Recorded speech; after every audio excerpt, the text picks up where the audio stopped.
Bismillahirrahmanirrahim. Assalamualaikum warahmatullahi wabarakatuh. Ashhadu an la ilaha illallah, ashhadu anna Muhammadar Rasulullah. Allahumma sholli ala sayyidina Muhammad wa ala ali ala sayyidina Muhammad. Kalau nanti ada suara-suara musik masuk, ya tetangga lagi menikmati musik yang digemarinya, jadi ya kita maklumi saja lah ya, karena memang ini bukan studio yang kedap suara, namanya juga hidup bersosial ya. Oke, sesuatu yang aku akan sampaikan pada kajian kali ini adalah seperti apa yang aku sampaikan kemarin, bahwa aku kedatangan tamu dari Jakarta ya, kedatangan tamu dari saudara-saudara muslim dari Jakarta yang diawali dari pertemanan di viewer YouTube, kemudian kita aktualisasikan untuk ketemu di darat. Sejumlah kalau nggak salah 12, yang jelas 2 mobil, sekitar 12 orang datang dari Jakarta, dan kemarin kita berdiskusi ya, berdiskusi. Jadi itu tajuk kajian kita kali ini adalah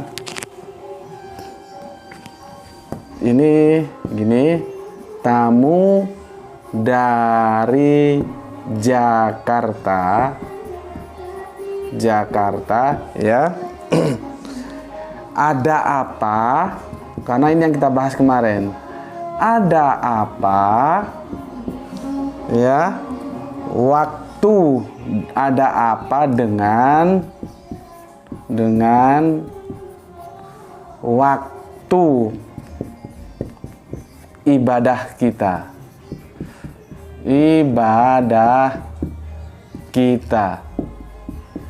ya, ada apa dengan waktu ibadah kita? Tamu dari Jakarta ya, ada apa dengan waktu ibadah kita? Karena kemarin yang kita diskusikan tentang waktu. Sebelumnya aku akan berikan sebuah introduction dulu. Apa yang aku sampaikan ini adalah hanya sebuah ulasan atas pertemuan kemarin yang mungkin itu bisa kita ambil manfaatnya, maka aku bagikan untuk kalian semua. Jadi ini tidak berbicara secara teknis. Kalau yang secara teknis, pemaparan tentang waktu yang disampaikan oleh saudara-saudara kita dari Jakarta itu didokumentasikan oleh saudara kita dari Ayah Sophia, yang itu karena panjang ya. Diskusinya dimulai jam 9 sampai jam setengah 5 sore. Berapa jam itu? Jadi perlu editing dulu. Nanti kalau misalkan sudah selesai editingnya dan dia sudah bisa diunggah, kita pertimbangkan untuk kita unggah ya.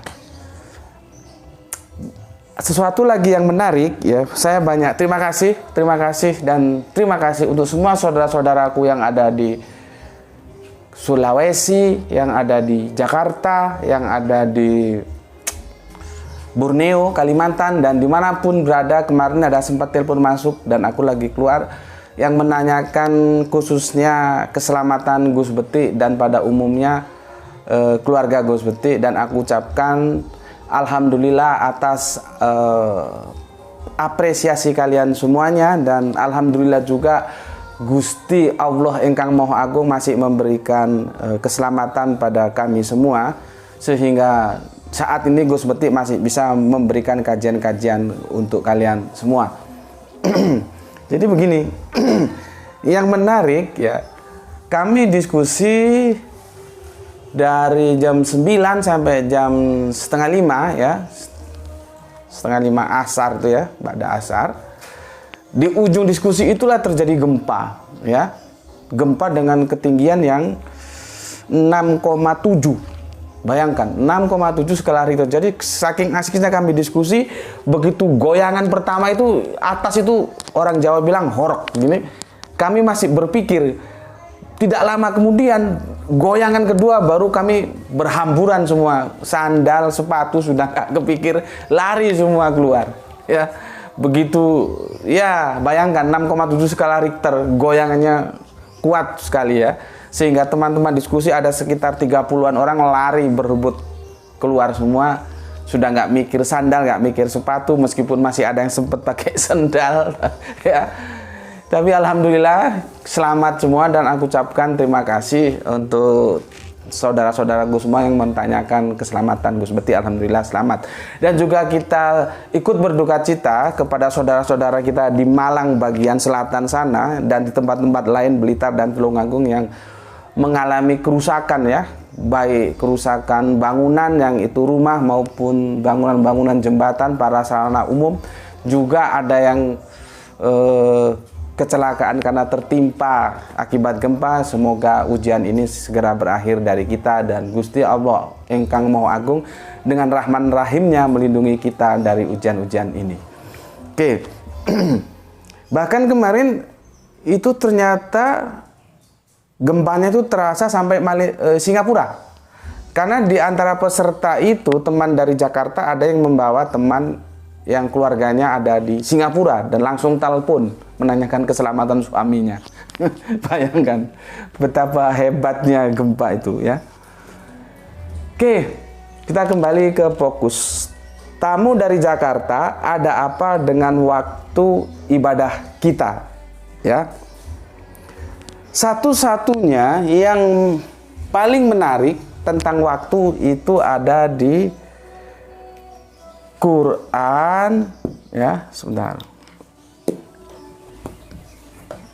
Ya. Quran surat Al-Asr ya. Suratnya nomor, sebentar, nggak klik kacamata ini. Suratnya nomor 103 surat pertama ya. Wal asr ini sebetulnya terjemahannya kurang tepat ya. Diterjemahkan hanya demi masa. Kalau demi masa itu dia masih umum ya, tidak khusus. Padahal ini sudah jelas wal asr artinya demi asar, maka seharusnya terjemahannya demi waktu asar gitu. Jadi dia khusus membidik waktu asar untuk menjadi perumpamaan dalam kehidupan kita, bagaimana Islam itu sebuah tatanan hidup yang di dalamnya ada perintah agar berhati-hati terhadap waktu. Maka diambillah sampelnya itu ya, waktu asar, maka disebut wal asr, demi masa. Terjemahan depak seharusnya demi masa asar atau demi waktu asar. Karena apa? Kok tidak demi waktu maghrib misalkan, nggak demi waktu siang misalkan, nggak demi waktu pagi misalkan, atau demi waktu-waktu yang lain, tetapi diambil sebagai simpel untuk menjadi itu kehati-hatian secara menyeluruh waktu asar. Karena kita tahu perpindahan dari asar ke maghrib itu perpindahan yang kita seringkali tidak terasa, tahu-tahu sudah maghrib. Karena saking terlenanya kita, terbuainya kita dengan kehidupan duniawi, dengan kesibukan dan segala macamnya, tahu-tahu maghrib. Tadi asar, tahu-tahu maghrib. Jadi artinya kita jangan sampai terperangkap oleh waktu dengan sebuah kata tahu-tahu. Tahu-tahu. Kemarin masih anak-anak, tahu-tahu sudah punya anak. Ya kan? Tahu-tahu. Kalau dalam perspektif kultur budaya Jawa itu namanya wes surup. Wes itu sudah, surup itu ya, surup itu menjelang maghrib itu. Nek wes surup uripe sing ngati-ngati madhep pandito. Ya, biasanya lengkapnya itu madhep pandito ratu. Artinya apa? Ketika usia itu sudah menua itu wes surup. Sudah hati-hati kamu dalam kehidupanmu dan fokuslah hidupmu itu madhep pandito ratu, artinya fokuskan ibadahmu itu kepada Gusti Allah Engkang Maha Agung sebagai bekal kematianmu kelak. Gitu. Kalau dalam perspektif budaya Jawa namanya wes surup ya. Kalau di dalam Al-Qur'an demi waktu asar atau wal asr ya. Ini sebagai rujukan bahwa di dalam Islam kita sangat-sangat diingatkan untuk berhati-hati terhadap waktu. Makanya kalau dalam filosofi kampus ya mengatakan bahwa Waktu itu rezim yang tidak kenal kompromi. Jadi kita tidak bisa menghambat waktu. Dia jalan terus. Stop, berhenti dulu. Ya, nggak bisa. Dia jam 5 ya jam 5. Itu berjalan sampai ke jam 6. Jam 6 nggak bisa di stop. Kecuali Yosua bin Nun ya, dalam sebuah kisah dalam peperangan itu, matahari, engkau adalah hamba Allah. Berhenti, aku selesaikan peperangan ini dulu. Nah, itu dalam suatu kisah itu, ya namanya kisah ya. Matahari itu berhenti beredar. Karena apa? Supaya waktu ibadah dia terkejar, maka waktu itu diberhentikan dulu sama dia. Oke. Demi masa asar, demi waktu asar, maka kita harus hati-hati. Oke. Berikutnya ya. Berikutnya ibadah-ibadah dalam kehidupan teologis kita itu ada yang terikat oleh ruang dan waktu, ya. Ada yang terikat oleh waktu dan ada yang terikat oleh keadaan. Yang oleh keadaan itu kasuistis lah ya. Jadi kalau kita bisa membagi itu, membaginya seperti ini ya. Sebentar, aku lihatnya dulu di mana tadi. Nah, seperti ini ya. Ada sholat ya. Sebentar.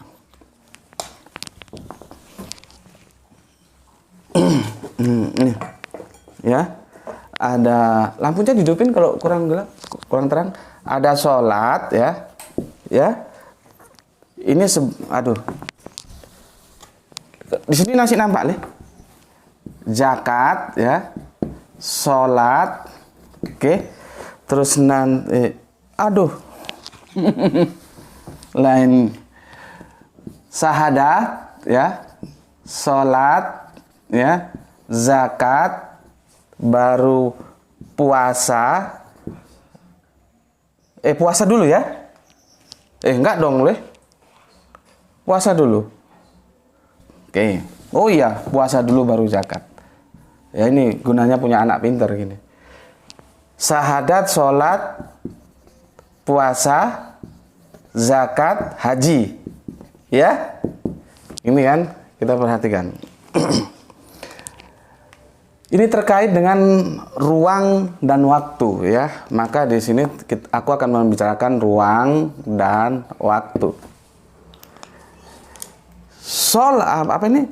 Syahadat dia tidak terikat oleh ruang dan waktu. Kapanpun, dimanapun boleh saja. Itu syahadat. Ketika pusat kesadaranmu setelah sami'na kemudian wa'atona ya, engkau mengakui bahwa Islam itu merupakan satu-satunya kebenaran dan engkau ingin bersahadah ya. Kesaksian ini ya. Artinya engkau ingin bersedia hidup dalam aturan Allah dengan syahadah ini. Jadi kalau kita bersahadah, kesaksian itu yang disaksikan apanya? Kalian harus ngerti kalau ditanya teman-temanmu dari agama-agama lain gitu. Kapan kamu ketemu Allah? Kapan kamu ketemu Nabi kok berani bersaksi gitu. Masalahnya tidak pada ngerti yang disaksikan itu apanya. Gitu loh, ya. Kapan-kapan akan kita bahas ya. Maka dia mengucapkan syahadah. Sehingga orang dalam sebuah kesadaran penuh ya, akhirnya dia memutuskan untuk menjadi Islam, maka dia pertama kali bersyahadah. Syahadah ini dia tidak tergantung oleh ruang dan waktu. Kapan dan di mana itu terserah saja. Mau di Mekah, mau di Madinah, mau di Arab, mau di Inggris, mau di Perancis, mau di India, mau di Spanyol, mau di Indonesia, silakan saja. Mau siang, mau malam, mau pagi, mau sore, silakan saja. Jadi syahadah dia tidak terikat oleh ruang dan waktu. Oke. Nah, sekarang sholat. Nih ya. Sholat. Sholat ini dia terikat oleh ruang. Sholat dia terikat oleh waktu. waktu. Dia terikat oleh waktu sholat ini, ya. Kita bisa lihat di surat, kalau sudah surat di sini dia mainnya, ya. Surat 4, surat An-Nisa, Quran surat An-Nisa, ya, surat 4, 103. Ini. Di ujungnya itu dikatakan bahwa sholat adalah sebuah ibadah yang telah ditentukan waktunya. Jadi dia sholat itu terikat oleh waktu. Memang ada sholat yang terikat oleh keadaan, itu ada, ya. Salah satu contohnya itu sholat jenazah itu terikat oleh keadaan, gitu loh. Jadi yang disolati itu harus mati dulu. Nggak boleh misalkan si Joni itu akrab dengan si Hendra. Saking akrabnya mau pisahan ini. Hendra, kita kan mau pisahan ini. Iya, kenapa rupanya? Gue kan nggak tahu kapan lu mati, gitu. Bagaimana kalau sekarang gue surat jenazah untuk lu dulu, gitu. Kira-kira bisa nggak gitu? Nggak bisa kan? Jadi sholat jenazah itu melihat situasinya, kondisinya. Apabila seseorang telah maut, telah mati, meninggal, itu baru boleh dilakukan. Jadi dia tidak terikat oleh waktu, jadi kondisi, ya. Makanya seperti tadi, sholat jenazah itu boleh dilakukan kalau orangnya itu kondisinya sudah mati. Jangan orang masih hidup, lu gue sholatin jenazah ya, gitu. Ya bisa marah orangnya. Ya, bisa marah nanti orangnya, kamu diamuk, gitu. Jadi sholat itu adalah sebuah ibadah yang telah ditentukan waktunya, ya. Quran surat An-Nisa 403. Nanti itu akan menarik lagi di surat Hud, ya. Quran surat Hud, ya, surat 11, ya. Ayatnya 114, ya. Terus menarik lagi, ya. Di sini itu dijelaskan waktunya, ya. Waktunya dijelaskan, ya. Sebentar, supaya lebih clear aku bacakan dulu surat Hud-nya, surat 11 114. Sebentar. Surat 11, sama kamu lihat, dibuka anumu. 114. Oke. Bismillahirrahmanirrahim. Dan laksanakanlah sholat pada kedua ujung siang. Ujungnya siang itu ya pagi dan petang. Siang itu di tengah-tengah, ya. Ujung sini, ya. Seperti kalau kita belajar statistik, kurva normal itu ada ujung sini, ada ujung sini. Yang normal itu yang di atas itu, ya. Kalau anak-anak statistik tahulah itu. Dan pada bagian permulaan malam, perbuatan-perbuatan baik itu menghapus kesalahan-kesalahan. Itulah peringatan bagi orang-orang yang selalu mengingat Allah. Intinya bahwa dan laksanakan sholat pada kedua ujung siang, yaitu pagi dan petang, dan pada bagian permulaan malam itu waktu. Jadi dia terikat waktu, ya, terikat waktu. Oke. Sebentar. Minum dulu. Bismillahirrahmanirrahim.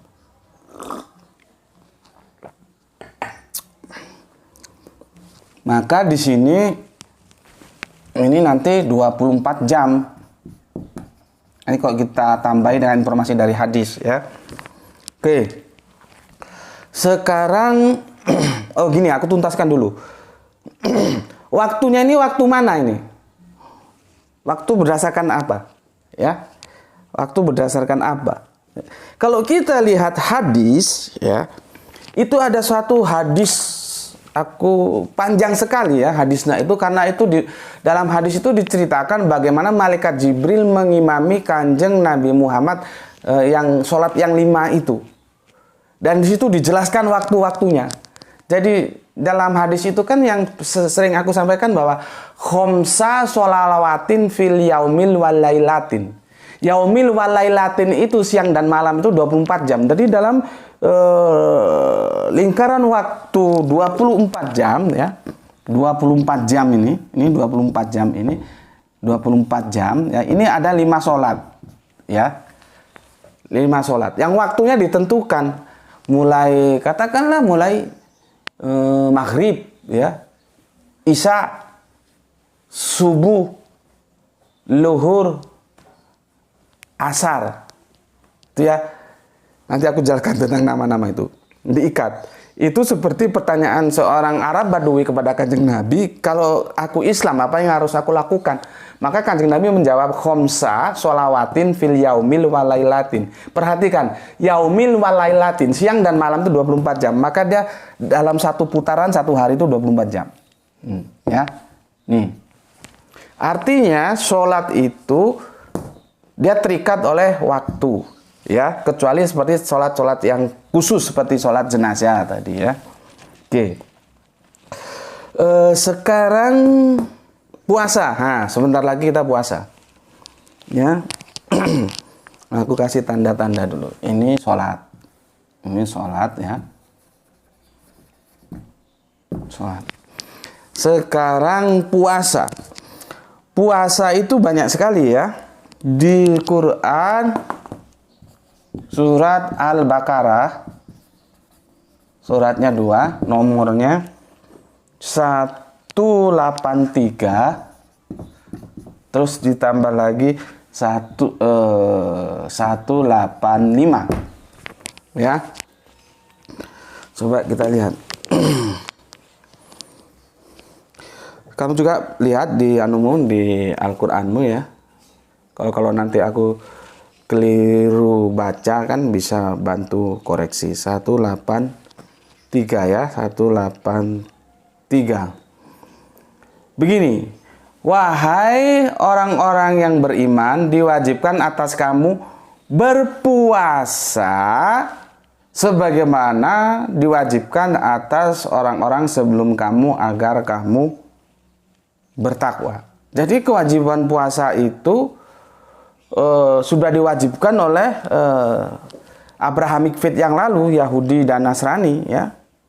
Itu kamu bisa dilihat di videoku tentang, coba kamu ketik puasa, itu sudah beberapa tahun lalu sudah aku unggah, ya. Sudah aku unggah videonya. Kamu bisa lihat lagi di sana untuk memberikan gambaran yang komprehensif bagaimana puasa dalam Abrahamic Faith itu, ya. Oke. Sekarang kita menuju ke 185. Sahrul Ramadana, ya. Sahrul Ramadana, ya. Bulan Ramadan adalah yang di dalamnya diturunkan Al-Qur'an sebagai bentuk bagi manusia, ya. Dan penjelasan-penjelasan mengenai petunjuk itu dan pembeda, maksudnya antara yang benar dan yang batil. Karena itu barang siapa di antara kamu ada di bulan itu, maka berpuasalah. Dan barang siapa sakit atau dalam perjalanan, maka wajib menggantinya sebanyak hari yang ditinggalkan itu. Ya. Pada hari-hari yang lain, ya, menggantinya itu boleh dilakukan. Allah menghendaki kemudahan bagimu dan tidak menghendaki kesukaran bagimu. Hendaklah kamu mencukupkan bilangannya dan mengagungkan Allah atas petunjuknya yang diberikan kepadamu agar kamu bersyukur. Ya. Jadi di sini puasa itu, ya, ini puasa. Puasa. Ini diikat waktu. Ini apa patokannya? Bulan. Maka sebutnya bulan puasa, nggak ada matahari puasa. Ini matahari ini. Ya. Ini matahari. Ya. Aku jelaskan ini dulu supaya clear karena nanti ini akan menjadi diskusi yang panjang, ya. Antara matahari atau bulan patokannya. Dalam sebuah hadis itu Kanjeng Nabi Isa itu diimami oleh malaikat Jibril melaksanakan khomsa sholawatin itu berikut waktunya. Di situ penjelasannya itu menggunakan matahari condong, matahari bayang-bayangnya begini begitu gitu dijelaskan. Jadi parameter yang digunakan matahari bukan bulan, ya. Kalau di hadisnya itu ditambah lagi surat Hud tadi jelas siang dan malam, ya. Jadi sholat itu sama-sama terikat oleh waktu, ya. Tapi waktunya matahari. Bahkan kalau di masjid-masjid kuno dulu, sayangnya sekarang kita itu kan tidak pandai menjaga cagar budaya, ya. Seperti masjid di daerahku itu adalah dulu di halamannya itu ada begini. Kira-kira seperti ini ya, itu dari tembaga itu dicor, dan itu di bawahnya terus ada lingkaran 360 derajat, terus di garis-garis itu menunjukkan waktu.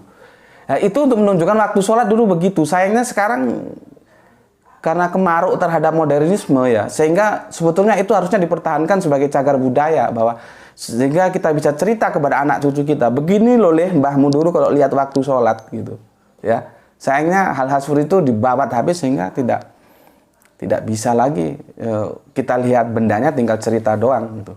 Artinya dulu di masjid-masjid jami, masjid-masjid yang besar-besar itu, bahkan di yang kecil-kecil juga menggunakan matahari untuk melihat kapan masuk waktu sholat itu ya. Oke.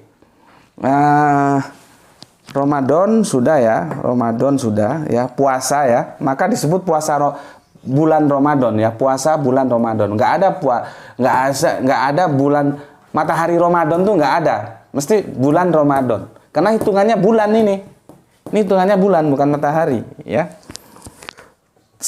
Zakat itu nanti mengikuti, zakat itu ini puasa sudah, zakat nanti mengikuti.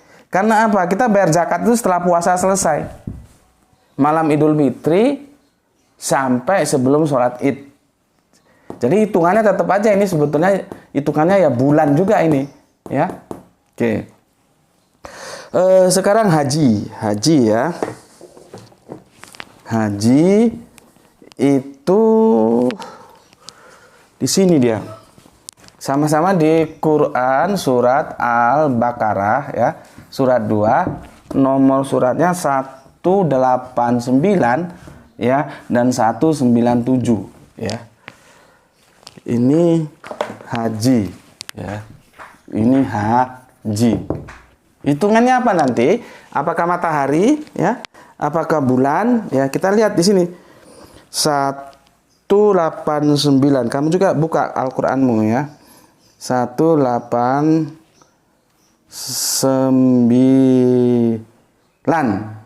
Oke. Mereka bertanyamu kepadamu, maksudnya Kanjeng Nabi Muhammad, tentang bulan sabit. Katakanlah itu adalah penunjuk waktu bagi manusia dan haji, maksudnya pelaksanaan ibadah haji. Dan bukanlah suatu kebajikan memasuki rumah dari belakangnya, tetapi kebajikan adalah orang-orang yang bertakwa. Masukilah rumah-rumah dari pintu-pintunya dan bertakwalah kepada Allah agar kamu beruntung. Ini yang kemudian ini menjelaskan ke budaya bangsa Arab saat itu, seolah-olah kalau masuk rumah itu dari belakang lebih baik. Itu bukan hal yang kita diskusikan ya. Yang kita diskusikan di sini adalah bahwa haji itu terikat oleh waktu ya, dan waktu itu bulan.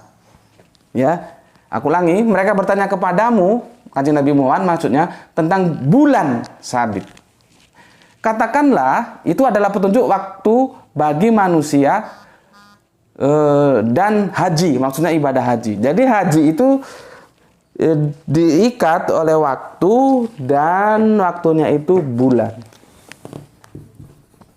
Ya, ini dulu, pahamin dulu. Oke, sekarang perhatikan.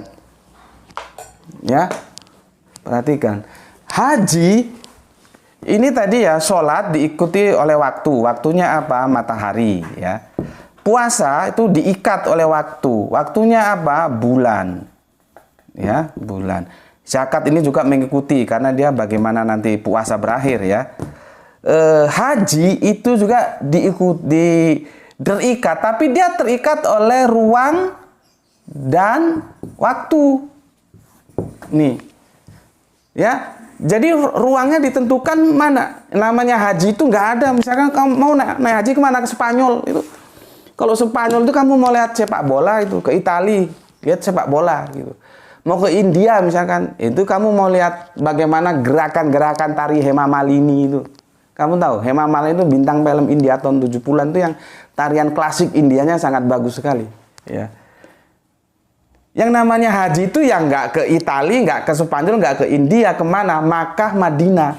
Dia diikat oleh ruang, namanya ruang itu, teritorial itu Makkah dan Madinah. Itu menjadi syarat.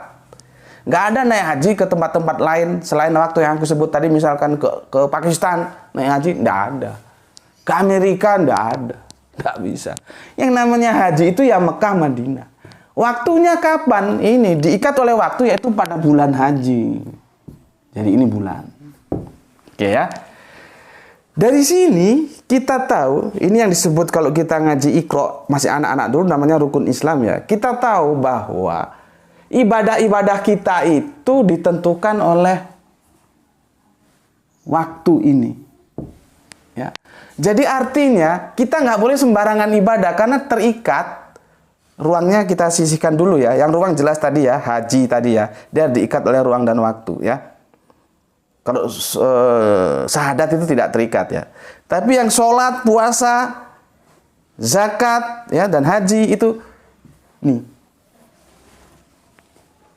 Artinya di sini kita harus benar-benar memperhatikan waktunya itu kapan. Gitu ya. Waktunya itu kapan?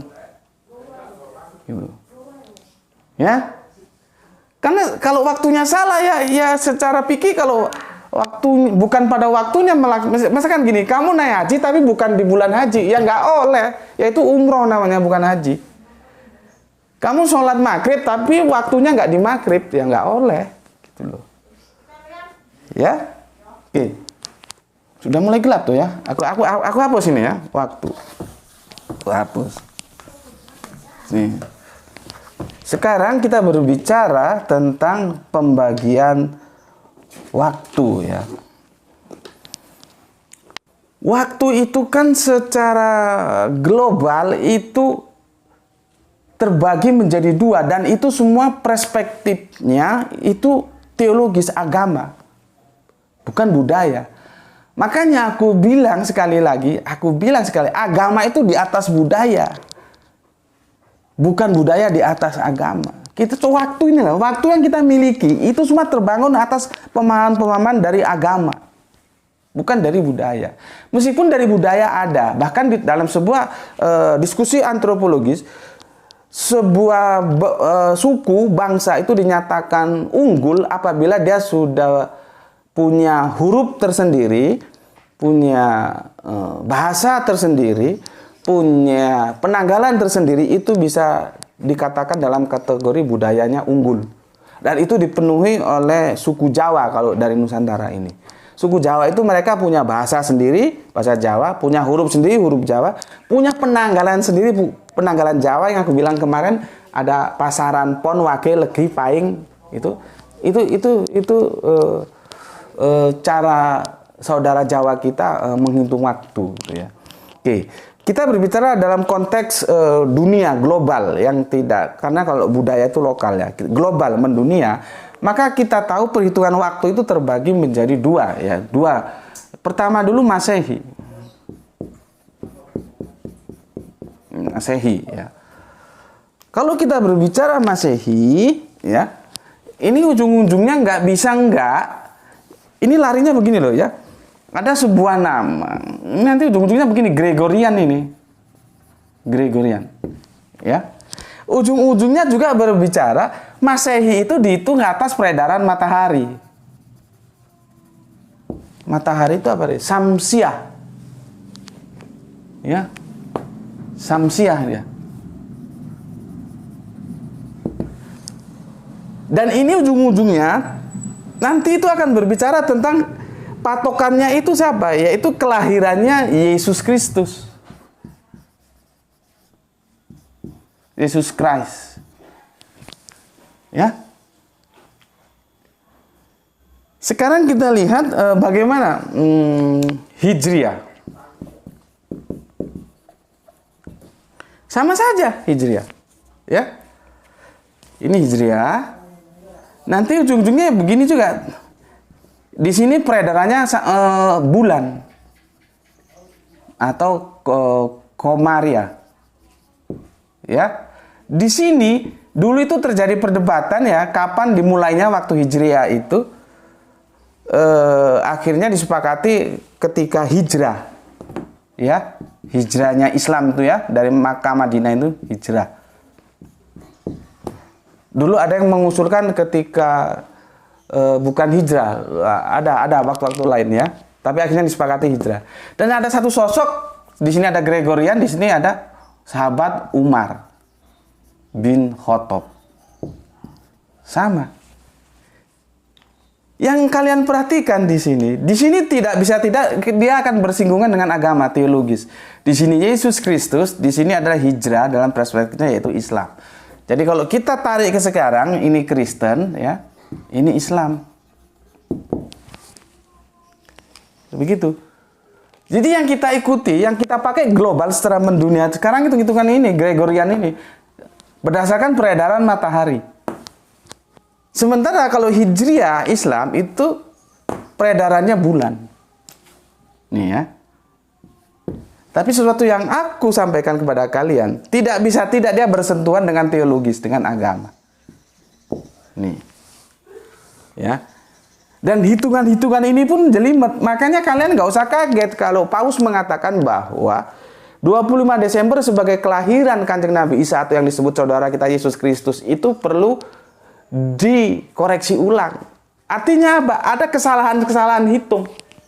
Itu biasa gitu. Karena nanti patokannya mana yang mau diambil gitu.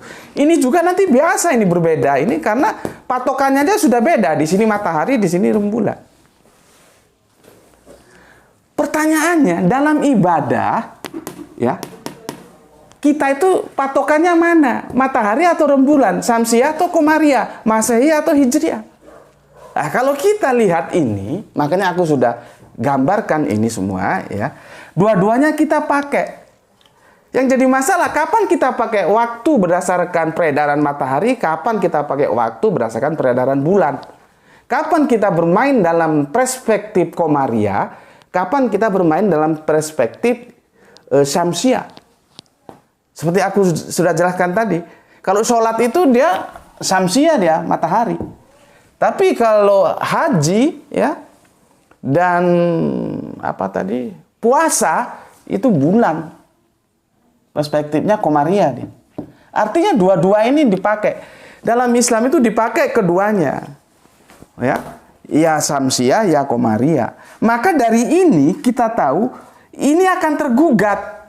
Karena kalau ini dipandang hitam putih ya, bahwa Masehi itu matahari saja dan Hijriah itu rembulan saja, terus kita Islam pakai yang Hijriah ini, itu menjadi tergugat ya. Karena apa? Buktinya kita berdasarkan peredaran matahari juga kita pakai. Dulu. Ya. Ini harus jeli perhitungannya. Kita nggak boleh main-main. Bismillahirrahmanirrahim. Nggak boleh main-main kita di sini. Ya, harus tepat. Oke, aku sudah jelaskan itu. Sekarang aku jelaskan lagi tentang gini.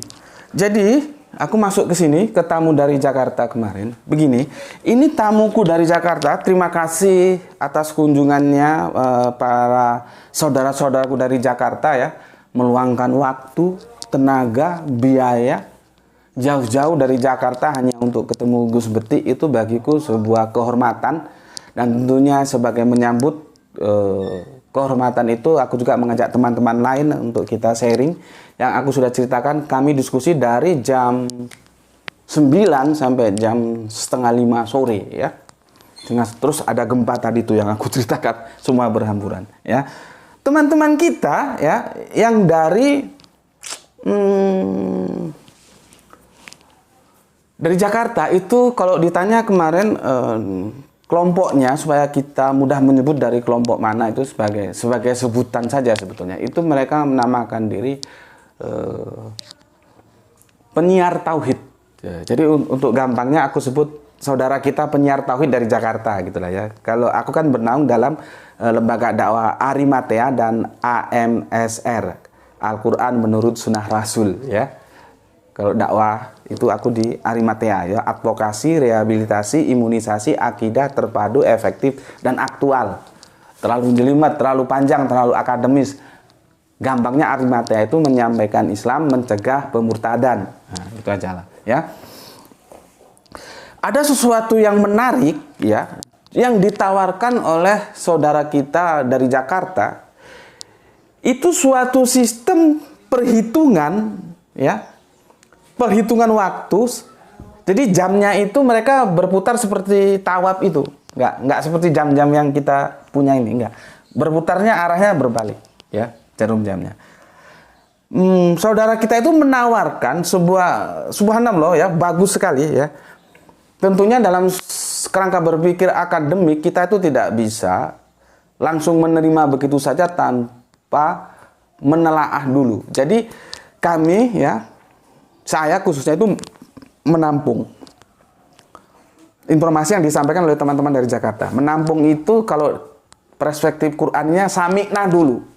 Sami'na dulu ya. Jadi nggak boleh ada informasi langsung kamu tolak, itu enggak ilmiah. Yang ilmiah itu kamu sami'na dulu. Kamu setuju nggak setuju, tapi kamu dengar dulu, kamu kunyah dulu, kamu analisis dulu, baru nanti kamu tentukan sami'na atau atokna. Gitu loh. Nah, kami dalam kerangka sami'na kemarin. Ya.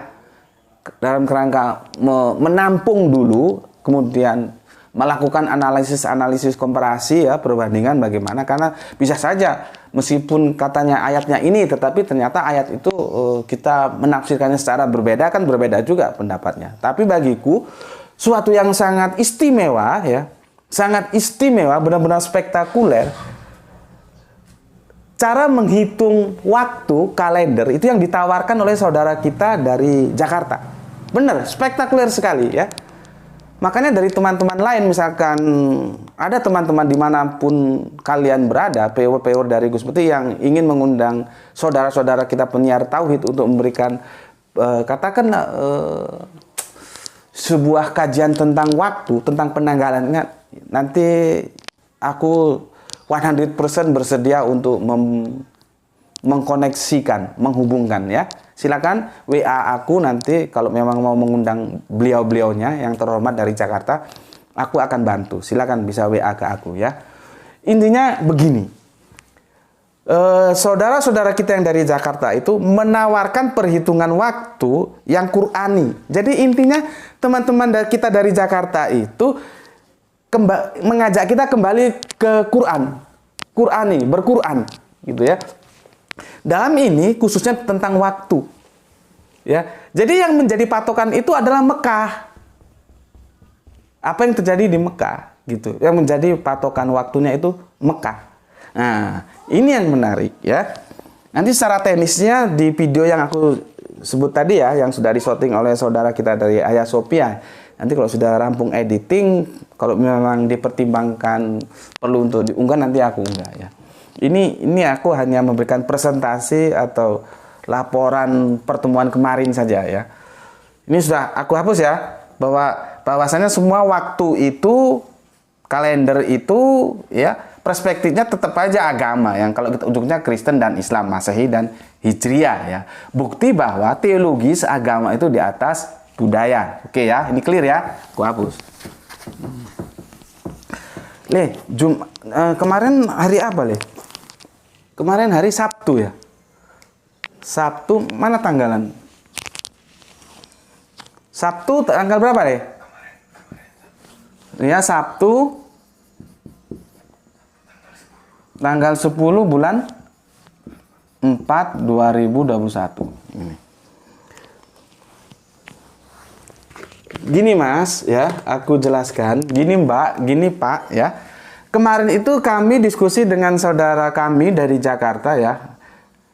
Itu harinya Sabtu. Ya. Harinya Sabtu. Tetapi beliaunya minta izin sholat Jum'ah. Nih, yang menarik ini, sholat Jum'ah. Karena apa? Menurut perhitungan mereka, tanggal 10 bulan 4 kemarin itu yang kita sebut Sabtu, kalau menurut penanggalan mereka itu belum Sabtu tapi masih Jum'ah, maka mereka sholat Jum'ah. Ini aku komparasi langsung ke hari ya, bukan ke selisih jamnya ya. Nanti kalau selisih jamnya itu jelimet lagi hitung-hitungannya, hari aja. Jadi yang kita sudah Sabtu, hitung-hitungan teman kita yang Qur'ani itu mereka kata masih Jum'ah, maka mereka sholat Jum'ah kemarin. Sholat Jum'ah mereka. Sholat Jum'ah. Karena menurut mereka hari itu masih Jum'ah. Patokan mereka yang dipakai Mekah. Ya, bukan yang lain. Bukan seperti Gregorian tadi ya. Patokannya kan bukan Mekah Gregorian itu. Ya, mereka sholat Jumat. Oke, kan asik nih ya. Karena apa? Waktu ini tadi ya, An-Nisa 104. Sholat itu adalah sebuah ibadah yang telah ditentukan waktunya. Sholat Jumat itu hanya boleh dilakukan di hari Jumat. Tidak boleh dilakukan di luar Jumat. Tidak boleh. Ya. Nah, masalahnya ketika kita bilang Sabtu berdasarkan Masehi, berdasarkan hitungan saudara kita, bukan hari ini masih Jumat, dia bilang. Maka mereka sholat Jumat. Meskipun aku sempat tanya, bukankah dalam hadis dikatakan bagi seorang musafir itu Jumat itu tidak ada, artinya tidak diwajibkan itu. Jawabannya sangat sederhana dan memuaskan dan aku bisa nerima. Artinya kemudahan itu memang ada tapi tidak diambil gitu loh. Sehingga mereka memilih sholat Jumat. Ya. Kalau soal jumlah, mereka datang kan cuma 12 orang gitu ya. Kalau soal kuota 40 orang atau berapa orang itu kan fikih nanti ya. Keempat imam mazhab itu. Kalau menurutku sih aku tidak setuju kalau sholat Jumat harus 40 orang. Karena peristiwa sholat Jumat itu ketika Kanjeng Nabi sedang khotbah, itu Kanjeng Nabi itu ditinggal jamaahnya keluar loh itu. Karena pada waktu itu kan dulu tuh belum ada mikrofon. Jadi kalau saudagar datang itu mereka tepuk rebana gitu loh. Begitu tepuk rebana, jamaah sholat ini pada keluar semua karena apa? Mau kulaan barang. Ya. Itu yang datang itu orang yang saudagar. Nah, kulaan barang. Kanjeng Nabi itu ditinggalkan gitu ya. Sehingga tidak kuotanya itu sekitar berapa orang, nggak sampai 40. Tapi Kanjeng Nabi tetap aja sholat gitu loh. Maka aku tidak menerima yang tapi aku menghormati fikih yang mengatakan harus 40 itu monggo-monggo saja. Tapi kalau aku berpijak pada peristiwa itu tidak ya. Tidak terikat oleh jumlah harus 40 jamaah enggak. Nah, begitu juga soal dispensasi tadi ya. Aku juga itu kalau sholat itu meski aku pergi, apalagi kalau memungkinkan untuk aku sholat sebagaimana biasa, aku sholat sebagaimana biasa. Enggak tak jamak, enggak. Selama aku bisa sholat asar pada waktu asar, duhur, maghrib, isya itu, meskipun pindah-pindah karena perjalanan ke Sumatera misalnya, itu aku kadang tidak ambil sebuah dispensasi keringanan khosor, jamak, itu enggak aku ambil. Nah, seperti saudara kita ini, sesungguhnya tidak ada kewajiban sholat Jumat bagi musafir, mereka kan dari Jakarta, tapi dispensasi itu tidak mereka ambil, mereka tetap melaksanakan sholat Jumat dan itu bagus, boleh saja, aku setuju ya. Oke, jadi mereka tetap sholat Jumat karena perhitungannya pada hari itu Jumat gitu. Nah, sekarang kita berbicara tentang ibadah, jadi gini loh, kita kadang-kadang salah, nanti misterinya di Jumat ini sama-sama. Jadi teman kita yang dari Jakarta membawa misteri itu artinya ada sesuatu yang harus kita cermati ya. Tentang Jumat, aku juga punya misteri tentang Jumat, sama-sama. Kemarin Jumat sudah aku tanyakan, kenapa Jumat kok nggak sitah? Ya, kenapa berkumpul kok nggak 6? Ya, itu dan belum ada jawabannya sampai sekarang. Jadi gini ya. Misalkan begini, kita kan ibadah tadi kan banyak ya, ibadah itu kan banyak. Jadi yang ini namanya ibadah. Jadi sholat itu sudah nama, jangan ditanya sholat apa. Sholat itu adalah nama ibadah, kan ada syahadat, ada zakat, ada sholat, ada haji ya. Sholat itu nama ibadah, ya sholat. Terus jadi gini, nah gini adalah nggak apa-apa ya. Ini ibadah ya. Gini ya. Ini waktu.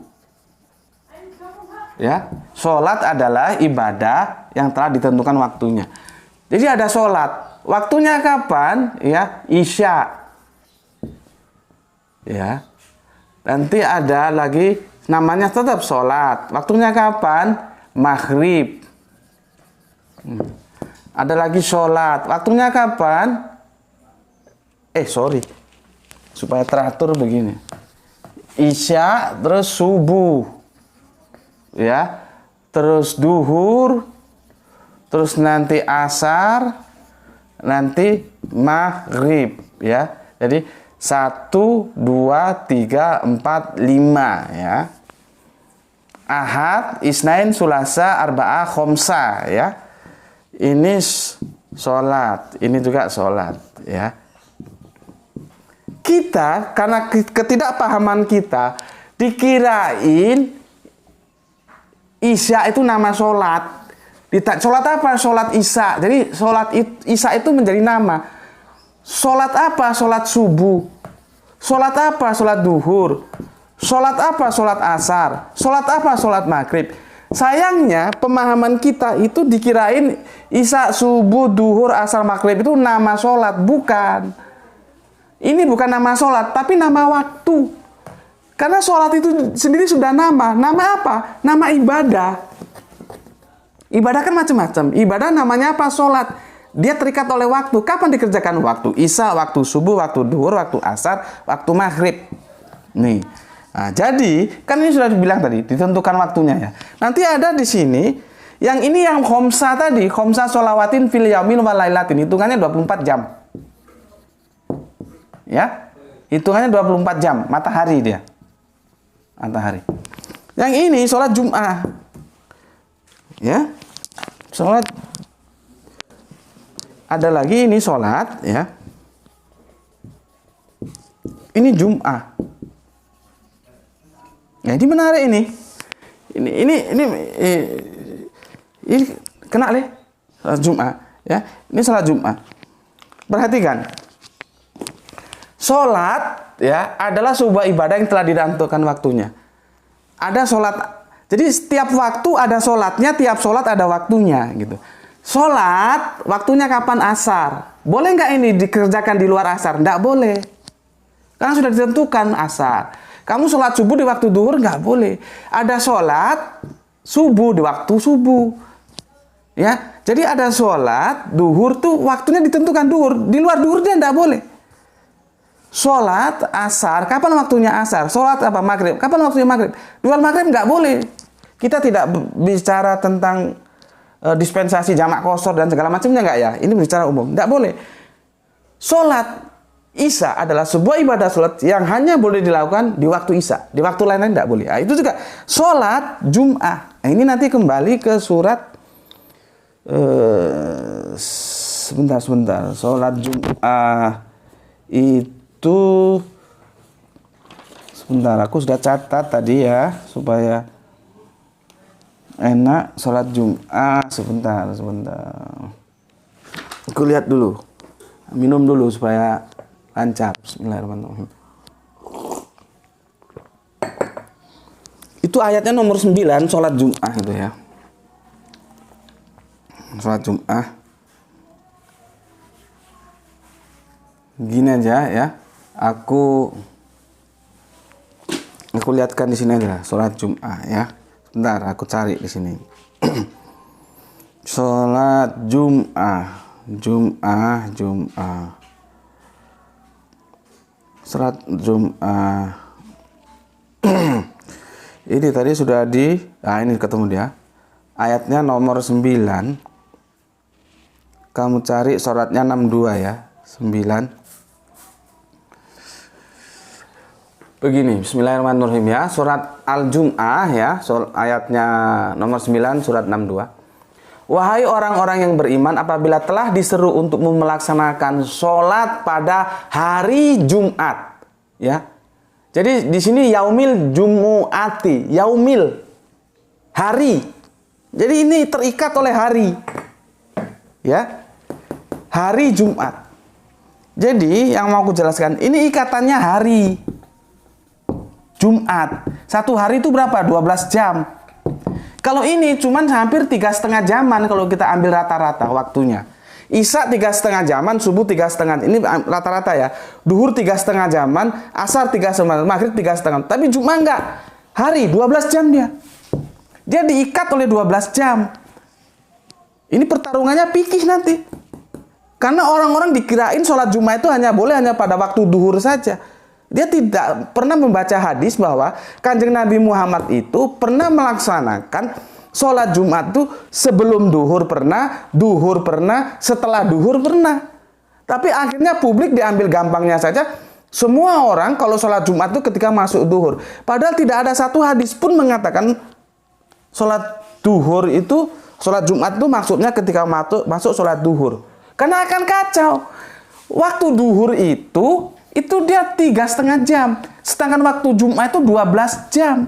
Artinya apa? Waktu duhur itu ada dalam lintasan waktu Jumat. Inilah yang aku katakan misteri tadi ya, bahwa aku mengatakan, aku katakan sama kalian semua, cuman aku tidak bahas secara rinci. Di pertemuan kemarin juga aku tidak bahas secara rinci karena aku sebagai tamu tentunya aku memberikan kehormatan kepada tamu-tamuku yang mulia untuk menjadi pendengar ya. Cuman aku katakan bahwa aku adalah orang yang tidak pernah meninggalkan sholat Jumat di hari apapun, dan aku juga tidak pernah meninggalkan sholat duhur di hari apapun.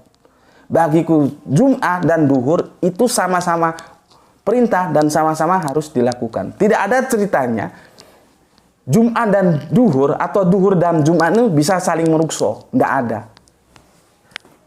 Karena Jumat itu adalah salah satu hari Idul Fitri. Salah satu dari hari raya kita. Jadi Idul Fitri, Idul Adha, Idul Jumat. Nanti kalau Jumat itu jatuhnya pada Idul Fitri atau Idul Adha, itu baru bisa saling merukso karena dia satu level. Ini tidak termasuk yang khomsa sholawatin. Sholat Jumat ini tidak masuk yang khomsa sholawatin, tidak. Yang khomsa sholawatin itu ini. Isya, subuh, duhur, asar. Ini kadang-kadang orang rancu digabungkan. Mana ada satu hadis pun Jumat dan duhur itu bisa saling merukso. Tidak ada ceritanya. Tapi itu kita abaikan lah ya. Itu yang aku bilang tadi, misteri dalam Jumat itu sendiri. Misteri yang aku miliki seperti itu, dan aku declare sekarang, aku orang yang tidak pernah meninggalkan sholat Jumat dan sholat duhur. Karena ini An-Nisa 103 ini ya. Sholat 4 ini. Sholat adalah ibadah yang ditentukan waktunya. Waktunya sendiri-sendiri kok. Ini waktu Jumat, ini waktu duhur. Dan sholat Jumat itu adalah 11 bulan setelah Kanjeng Nabi hijrah ke Madinah baru turun. Gitu loh. Kalau ini lebih duluan turun ini, khomsa sholawatin fil yaumil wa lailatin. Bagaimana ini bisa menggantikan ini? Kan tidak bisa. Orang ini tidak setara sama ini kok. Tapi nantilah itu kita kupas secara tersendiri. Tapi setidaknya aku sudah menginformasikan kepada kalian, aku orang yang tidak pernah meninggalkan sholat duhur dan sholat Jumat. Ya, yang menarik lagi kembali ya, apa yang disampaikan oleh saudara kita. Jadi misteri Jumatnya adalah aku sosok yang telah memutuskan tidak pernah meninggalkan sholat Jumat ya, dan sholat duhur di hari apapun karena sama-sama perintah maka sama-sama aku laksanakan. Itu misteri Jumat dariku. Dan dari saudara kita kemarin yang menarik, ketika kita ini Sabtu, saudara kita bilang itu Jumat. Ini menarik ini. Menarik ini. Ini sangat menarik. Tentunya aku tidak bisa menjelaskan secara rinci ya hitung-hitungannya ya.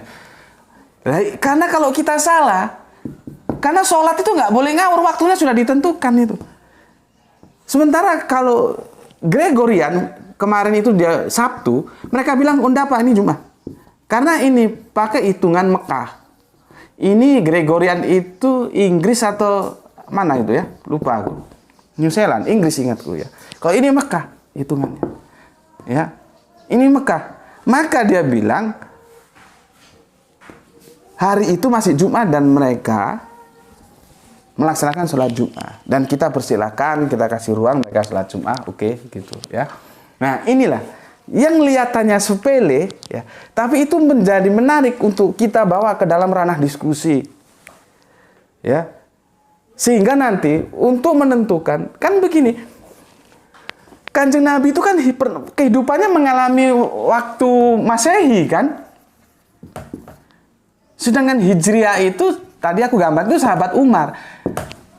Supaya kita tidak terlalu ribet penghitungannya, sebetulnya dulu Kanjeng Nabi itu sunahnya gimana sih ya? Menghitung waktu, terutama waktu ibadah, sholat, puasa, zakat seperti tadi aku bilang. Itu gimana? Ya ini kita perlu gali bersama. Karena apa? Jangan lupa, ternyata kita juga mengikuti peredaran matahari dan mengikuti peredaran bulan. Jadi dua-duanya kita pakai, Qomariyah dan Syamsiah kita pakai. Nah, diskusi-diskusi inilah yang menarik dan aku bilang ya, itu suatu excellent, suatu yang istimewa yang disampaikan oleh tamuku dari Jakarta itu. Makanya aku ulangi lagi, apabila kalian ingin mengundang, insya Allah aku siap sedia untuk menginformasikan ya, atau mengkoneksikan kapan kalian mau undang, di mana aku akan bantu, bisa kirim WA. Karena perhitungannya sangat bagus sekali ya. Lah kami ini kan orang-orang yang berpikir, kami tidak serta-merta mau melakukan ini, enggak. Ya. Tapi kami harus bersikap ilmiah. Bersikap ilmiah itu bukan berarti sesuatu, kan dilarang sama Allah. Jangan kamu lakukan sesuatu yang kamu tidak mengerti. Jadi kami perlu mengerti itu, maka langkah awal kami sami'na dulu. Sami'na dulu. Dan ini perlu waktu, terus terang, perlu kita berbicara pada orang-orang yang ahli perhitungan-perhitungan. Ya. Dikaji ulang bagaimana dalil Al-Qur'annya, bagaimana dalil hadisnya gitu. Makanya kepada semua teman-teman Islamku ya, jangan alergi dalam diskusi-diskusi seperti ini ya. Seperti aku mempersilahkan, memberikan penghormatan yang tinggi kepada tamu-tamuku yang mengajarkan tentang, ternyata ada perhitungan waktu sampai jamnya mereka bikin itu yang pusatnya itu memakai Mekah. Ya.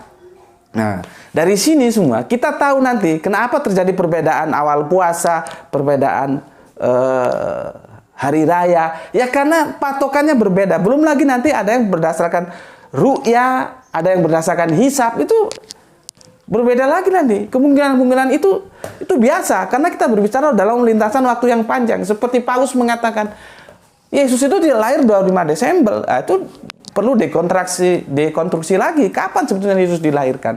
Itulah fenomena-fenomena yang ada dalam keberagamaan kita, ya. Ya, artinya di dalam kekristenan juga terjadi fenomena seperti itu. Bagaimana cara menghitung waktu dalam Islam juga. Nah, khususnya dalam Islam ini, mari kita belajar untuk mencari. Ya, kalau memang ini misalkan benar, ya kita kan lebih baik ikut ini. Ngapain kalau kita sudah punya hitungan waktu yang Qur'ani, terus ngikut-ngikut yang lain ini? Gitu loh. Cuman masalahnya untuk tahu, oh itu benar dan itu benar. Nah, ini kan perlu proses gitu loh. Bagaimana dulu supaya kita nggak ribet? Kanjeng Nabi dulu bagaimana mensikapinya? Itu loh yang kita punya data nggak? Terus terang aku belum punya data. Kalau Hijriah itu bukan Kanjeng Nabi tapi era sahabat Umar. Itu masalahnya. Ya. Oke, itu yang bisa aku sampaikan ya, tapi yang menarik begini loh. Kita kadang-kadang itu tidak pernah melakukan sebuah pengamatan. Aku berkali-kali bilang, ya, ini dengarkan telingamu ini, dengarkan. Islam dan Yahudi itu pergantian waktunya itu ada di jam 6 sore, bukan jam 00 atau jam 24 malam. Dulu. Ya. Kalau jam 24 malam itu hitungannya Greenwich, hitungannya Masehi. Ya. Aku ulangi lagi, Yahudi dan Islam itu pergantian hari waktu itu terjadi pada jam 6 petang.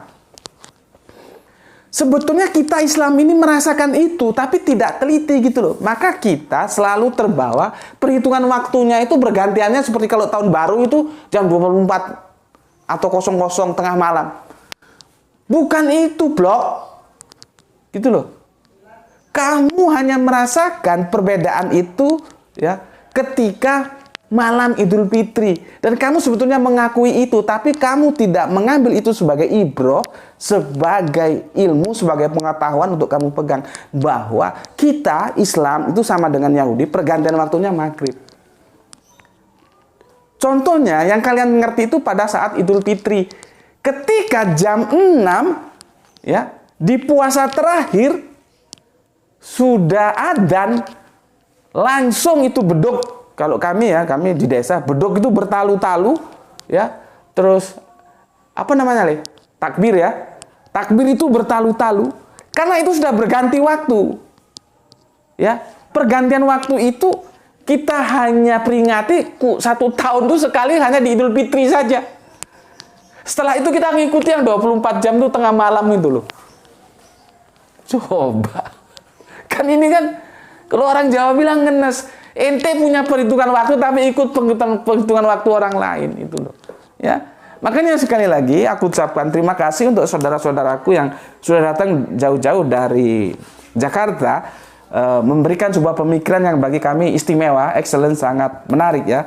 Tetapi bagaimanapun kami perlu samikna dulu, menampung dulu bagaimana sebenarnya duduk permasalahan ini ya.